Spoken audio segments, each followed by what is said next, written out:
माझं नाव आहे दुर्गा उमेश पुरीले आणि मी एक मोटिवेशनल स्पीकर आहे। सर्वप्रथम मी मॅडमला खूप खूप धन्यवाद देते की त्यांनी खूप महत्त्वाचा वेळ आज मला इथे दिला आहे आणि तुमचाही वेळ खूप महत्त्वाचा आहे। 10वीचं वर्ष आहे। मी तुम्हाला बोर करणार नाही, पण जे काही बोलणार ते खूप महत्त्वाचं आहे, त्याच्यामुळे लक्ष देऊन ऐका। कुणाचं घरी मन असेल तर त्याला पकडा आणि इथे आणा, ठीक आहे? डोळे आणि कान माझ्याकडे, चालेल? डोळ्यांनी म्हणा ना? हो। पण तशी एनर्जी नाही वाटली, चालेल? हो। Very good. तुम्ही तयार आहात? येस और नो? यस। Very good. बघा, तुमच्यापैकी कुणी असं आहे का की जे खूप श्रीमंत आहे? कुणाचे वडील खूप श्रीमंत आहे, कुणाकडे खूप पैसे, असं कुणी आहे? नाही आहे। म्हणजे तुम्ही पण माझ्यासारखेच गरीब परिस्थितीतून शिकत आहात, आहे? बरोबर आहे? बरोबर आहे माझ्या? तर मी तुम्हाला काही सांगायच्या आधी मी तुम्हाला एक छोटीशी गोष्ट सांगते, ठीक आहे? एका सुपीक अशा काळ्या भोर जमिनीमध्ये 2 बिया शेजारी शेजारी पडलेल्या होत्या। तर त्यातली एक बी म्हणाली की मला खूप वाढायचं आहे, म्हणजे फुलायचं आहे, झाड व्हायचं आहे। माझे जे मुळं आहे ना, त्यांना मला जमिनीमध्ये टाकायचं आहे, आतमध्ये खोलपर्यंत। माझं जे कोंब आहे ते मला जमिनीच्या वर ढकलायचं आहे। कोंब येईल तेव्हा झाड बनेल ना। आणि जे माझ्या चेहऱ्यावर असं छान उबदार ऊन मला खेळवायचं आहे आणि माझ्या कळ्यांवर जेव्हा असं दव बसेल त्याचा मला आशीर्वाद घ्यायचा आहे। मग काय, ती बी छान फुलली आणि त्याचं एक झाड तयार झालं। पण दुसरी बी त्याच्यामधली काय म्हणाली की मला या गोष्टीची खूप भीती वाटते। मी जर एखादी माझे मुळं जमिनीपर्यंत टाकले तर त्या जमिनीमध्ये कितीतरी संकट त्यांना सहन करावं लागतील, कारण अंधार असतो जमिनीमध्ये। जर कोंब बाहेर काढलं तर जमीन कशी कडक असते ना, माझी कोंब जर तुटून गेलं तर, किंवा जर मी उमलायचा प्रयत्न केला आणि एखादा तुमच्यापैकी एखादा मुलगा किंवा मुलगी गेली त्या झाडाला उपटूनच टाकलं तर मी काय करणार? मग हे संकट सहन नको करू। मी अशीच राहणार, वाट पाहणार, जोपर्यंत खूप चांगलं वातावरण तयार होत नाही तोपर्यंत। मग ती बिचारी काय वाटच बघत बसली। मग तिथे एक दिवस एक कोंबडी आली। कोंबडी माहिती आहे तुम्हाला, जमीन उकरते। हां, मग ती काय केली, मौशार अशी जी जमीन होती ते उकरायला सुरुवात केली। मग तिच्या नजरेत ती एक बी पडली, दुर्दैवी होती, पण ती वाट बघत होती चांगल्या वातावरणाची। पण जशी त्या कोंबडीला ती बी दिसली तर एका क्षणात त्या कोंबडीने बी काय केलं, खाऊन टाकली। बिचारी दुर्दैवी पण मूर्ख बी पोटात गेली कोंबडीच्या। तिला फुलायला मिळालं का? नाही मिळालं। तर आपली कंडिशन पण अशीच आहे। आपण एखाद्या चांगल्या पहिल्या बी सारखं त्या कंडिशन चांगली होण्याची वाट बघण्यापेक्षा आपण परिस्थितीवर मात करून चांगलं शिकायला पाहिजे ना, की जर आपण परिस्थितीची जर वाट बघितली तर ती परिस्थिती कधीच येणार नाही। तुम्ही कुणाला परिस्थिती तुम्हाला सांगते का, नाही मी आता समोर चालून 2-4 वर्षांनी तुझ्याकडे पैसा देईल तेव्हा तू काहीतरी चांगलं शिक, असं म्हणते का? नाही। म्हणून आपलं ध्येय आणि हिमतीनं आपल्याला परिस्थितीवर मात करायचं आहे। आणि सध्या आता तुम्ही 10वीत आहे, मग तुमचं एकच काम असायला पाहिजे, काय? अभ्यास।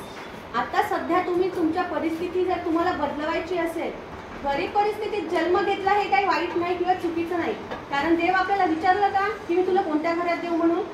नाही विचारलं ना, ऑब्विसली। आपल्या हातात ते चॉईस नव्हती, पण आपल्या हातात हे चॉईस आहे की आता तुम्ही ज्या परिस्थितीत आहे ती परिस्थिती तुम्ही बदलू शकता। कशी बदलू शकता? आता सध्या तुम्ही शिक्षणाने ती परिस्थिती बदलू शकता। जसं मी तुम्हाला म्हटलं की आता एका महिन्याने तुमची एक्झाम आहे, तर अभ्यास करायचा आहे तुम्हाला, पण सगळेच तुम्ही अभ्यास करतील का? नाही। काही मुलं काय म्हणतील, किंवा मी मुलं म्हणते सगळ्यांना, काही मुलं काय म्हणतील, 1 महिना आहे ना अभ्यासाला, करून घेऊ नंतर, हो की नाही? मग आज नको करू, शाळेतून गेल्यावर करतो, किंवा मग जेवण केल्यावर करतो, मग मित्र येतात, खेळायला जातो, थोडंसं TV पाहून घेतल्याने काय होणार आहे, थोडंसं मोबाईल स्क्रॉल करू दे ना, काय होणार आहे, उद्या अभ्यास करेल, असं उद्या ढकलत जातो आणि ती वेळ निघून जाते। एकदा गेलेली वेळ पुन्हा येते का? नाही। तुमचं 12वीचं वर्ष एकदाच पुन्हा येऊन जाईल, तुम्ही एक्झाम देऊ शकाल, पण तुमचं वयाचं हे जे वर्ष आहे ते पुन्हा येईल का? नाही येणार, ऑब्व्हियसली। म्हणून हे वेळ जे आहे तुमच्या हातात आहे. तुमच्याकडे भरपूर एनर्जी आहे. जसं एखादं काम मला दिलं असेल आणि तुम्हाला दिलं असेल तर तुमच्यात एवढी एनर्जी आहे की तुम्ही चुटकीच अशी करून घ्या, कराल की नाही? पण मला करायला वेळ लागू शकतो. तुमच्यात एवढी एनर्जी आहे. तुम्हाला सगळ्यात महत्त्वाचं फ्री वेळ आहे. तुम्हाला दिवसभर कामं असतात का? नाही. आणि महत्त्वाचं तुम्हाला तुमचे आई वडील फ्रीमध्ये सगळं देत आहेत. मला सांगा, तुम्ही 2 टाइम जेवता? जेवता. बरं, जेवणाचे पैसे कोणी घरी दिले आई वडिलांना? कुणी आहे का असं? नाही दिले. बरं, कपड्यांचे तर दिलेच असतील ना? अरे, कपडे घालताना तुम्ही नवीन नवीन प्रत्येक वर्षी घेता ना? नाही दिले? नाही दिले. बरं, मग पुस्तकांचे, वह्यांचे, बुकांचे ते पण नाही दिले. बरं, मोबाईलचा रिचार्ज त्याच्यात तर तुम्ही दिवसभर बसताना असे करता की नाही? त्याचं दिले का तुम्ही? कोणी दिले पैसे घरी? नाही दिले ना?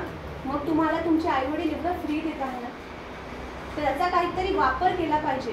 कारण आत्ता तुम्हाला जी गोष्ट फ्रीमध्ये मिळत आहे त्याची किंमत तुम्हाला आमच्या वयाच्या झाल्यानंतर खूप मोजावं लागते. प्रत्येक सेकंदाची किंमत मोजावी लागते. म्हणून आता तुम्हाला फ्री वेळ आहे, त्या वेळेचा, या एनर्जीचा वापर चांगला करा. तुम्ही आत्ता ज्या तुमच्या हातात पुस्तक आहे ना, बाहेर एकदा मोठ्या सिटीमध्ये जाऊन बघा, रस्त्यावर तुमच्या वयाच्या मुलांच्या हातात भिकारी मागण्यासाठी कटोरे राहतात. मग तुमच्या हातात आहे का ते? तुमच्या हातात काय आहे? बुक, पेन, पुस्तक आहे. त्याचा चांगला उपयोग केला पाहिजे. मग आता तुम्ही म्हणाल की मी म्हणत आहे अभ्यास करा, तर आम्ही तर रोजच करतो म्हणाल ना. पण जसा तुम्ही अभ्यास आत्तापर्यंत केला तसा नाही करायचा. तुमचा अभ्यासाचा पॅटर्न बदलवायचा. म्हणून तुमच्या अभ्यासाला काहीतरी कारण पाहिजे. कारण असल्याशिवाय तुम्ही काहीच करू शकणार नाही. म्हणून हे कारण शोधा. कुणाला तुमची घरची परिस्थिती बदलवायची असेल, कुणाला आई वडिलांना मदत करायची असेल, कुणाला काही व्हायचं असेल, तर एक कारण म्हणजे तुमचं एक ध्येय तुम्ही तयार करा आत्ताच.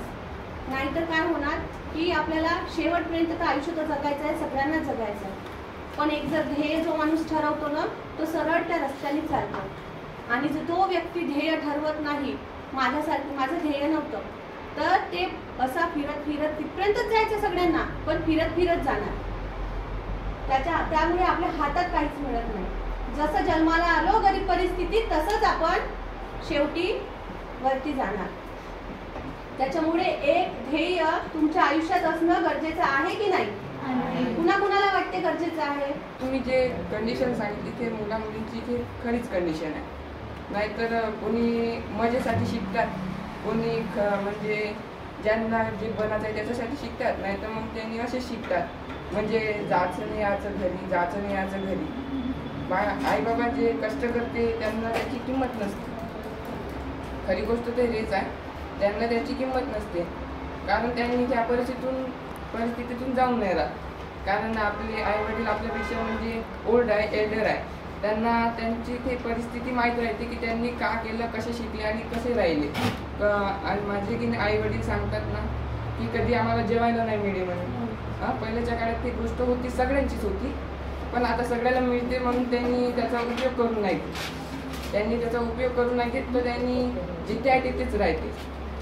आणि त्याच्याकरता म्हणजे जे भेटत आहे त्यांनी म्हणतात का आता मिळतेच आहे तर मी आता करू का.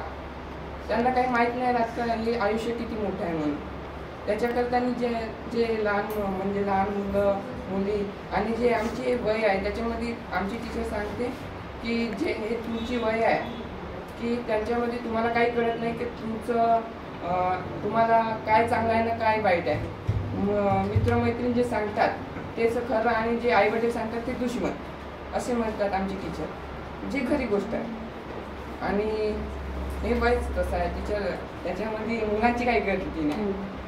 कारण हे वय जे बिघडला तो बिघडला, जो सुधारला तो पुढे गेला, बस एवढंच. संयम खूप चांगलं यांनी सांगितली आहे आणि रिअल कंडिशन सांगितली आहे.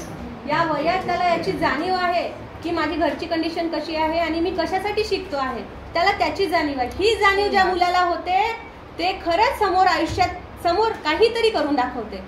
आणि जे मुलं फक्त येतात आणि शिकतात ते आयुष्यभर आपल्या आजूबाजूला म्हणजे लोक असतात ना, मी आता म्हातारपणी मी काय करू, किंवा माझी कंडिशनच अशी आहे, हे म्हणतच राहतात आयुष्य आणि याच गोष्टीत जगत राहतात. तर याला जाणीव आहे, हे खूप महत्वाचं आहे. तुझ्याकडून मला खूप काही शिकायला मिळालं. थँक्यू.